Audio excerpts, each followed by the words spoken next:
ان اللہ وملائکتہ یصلون علی النبی یا ایھا الذین آمنوا صلوا علیہ وسلموا تسلیما۔ بعض لوگ اس آیت مبارکہ کو پڑھتے ہیں اور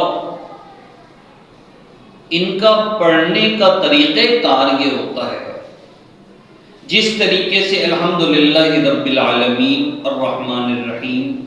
جس طریقے سے اقیموا الصلاۃ وآتوا الزکاۃ یا ایھا الذین آمنوا کتب علیکم الصیام کما کتب علی الذین من قبلکم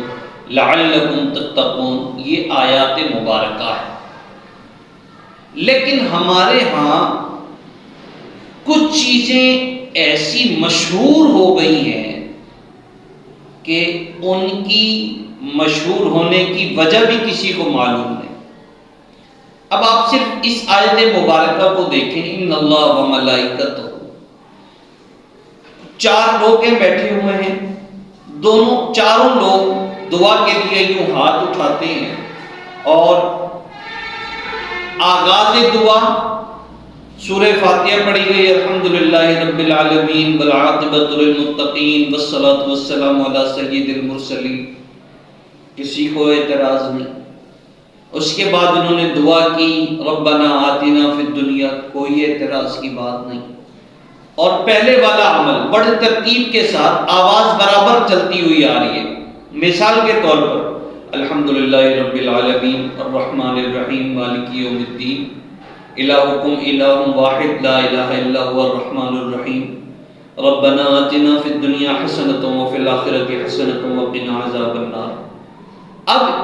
اتنا پڑھ لینے کے بعد اب پتہ نہیں کون سی ایسی ان کے ذہن میں گیدڑ سنگی آئی کہ اب آیت آ رہی ہے، تیاری پکڑو۔ انہوں نے اس کے لیے شروع کیا ان اللہ و ملائکتہ یصلون علی النبی۔ اب جو ترتیب الحمدللہ کی تھی وہ ایک طرف، ربنا آتینا دعا کی گئی وہ ایک طرف، آیت مبارکہ آ گئی جس میں حکم دیا گیا تھا کہ درود پڑھو ان اللہ و ملائکتہ۔ اب ساروں نے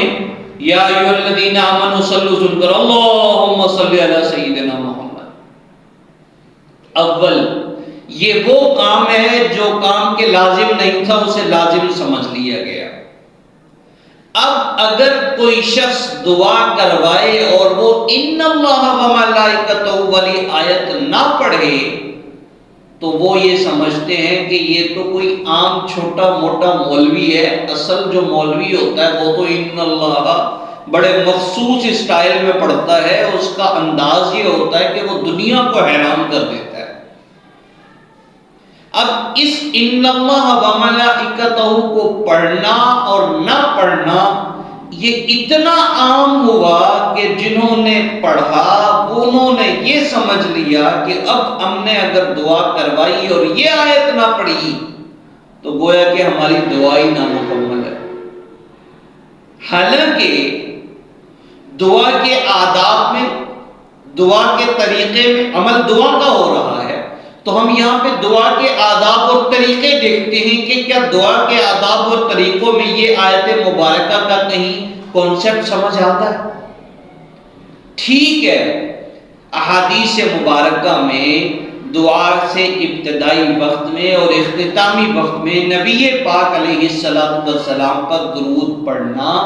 آپ پر صلاۃ والسلام پڑھنا یہ ثابت ہے، اس کی ترغیب دی گئی ہے، اس کا طریقہ بتایا گیا ہے۔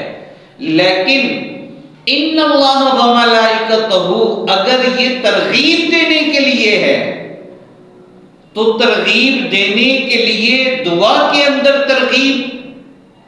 یا تو دعا سے پہلے بتایا جاتا کہ دعا اس طریقے سے کرتے ہیں۔ دعا سے پہلے ہم نے اولا اللہ تعالیٰ کی تعریف بیان کرنی ہے، پھر نبی علیہ السلام کی ذات پر درود پڑھنا ہے اور پھر اپنی ضروریات اللہ سے مانگنی ہے۔ یہ دعا سے پہلے ہم بتا سکتے ہیں۔ دعا کے اندر کون کرتا ہے ان اللہ و ملائکتہ یصلون علی النبی؟ دعا کے اندرون کے اندر تو کوئی طریقہ نہ ہوا۔ چلے بالفرض وقت نہیں تھا، دعا سے پہلے سمجھانے کا موقع نہیں ملا، تو دعا کے اندر ان اللہ و ملائکتہ پڑھنے والا اگر ویسے ہی پڑھ رہا ہے کہ لوگوں کی توجہ، سامعین کی توجہ، حاضرین کی توجہ درود پاک کی طرف جائے تو ابتدا میں تو درود شریف پڑھا جا سکتا تھا، لیکن آیت مبارکہ پڑھنا اور پڑھ کر سب کا مل کر ایک دم سے اللہم صلی علی سیدنا محمد وعلی آل سیدنا و مولانا محمد درود پاک پڑھنا، یہ دعا کے اندر ایسا اضافہ ہے جو کہ اضافہ دین سے ثابت نہیں ہے۔ لہذا جہاں پہ بھی دعائیں کی جا رہی ہیں، دعا کے اندر کوئی کسی قسم کا مسئلہ نہیں، لیکن یہ آیت مبارکہ پڑھنا اور نہ پڑھنے والے کا، دعا کروانے والوں میں جنہوں نے یہ آیت نہیں پڑھی ان کے بارے میں یہ نظریہ رکھنا کہ یہ در حقیقت دعا کامل مکمل نہیں ہے، یہ بات میں بالکل غلط ہے۔ اور میں عموماً عرض کیا کرتا ہوں کہ ہم حکمتوں مصلحتوں میں پڑھ کے ہمارے اندر وہ چیزیں رائج ہو گئی ہیں جو کہ دین نہیں ہے، جن کا دین سے دور کا بھی واسطہ نہیں ہے، ہم نے اسے نکال کر اپنی طبیعتوں کا، اپنے اعمال کا اس طرح حصہ بنا لیا کہ آج اگر کوئی شخص ان چیزوں پر عمل نہیں کرتا تو یہ سمجھا جاتا ہے کہ یہ شخص در حقیقت دینی معلومات سے، دینی علوم سے واقف نہیں ہے۔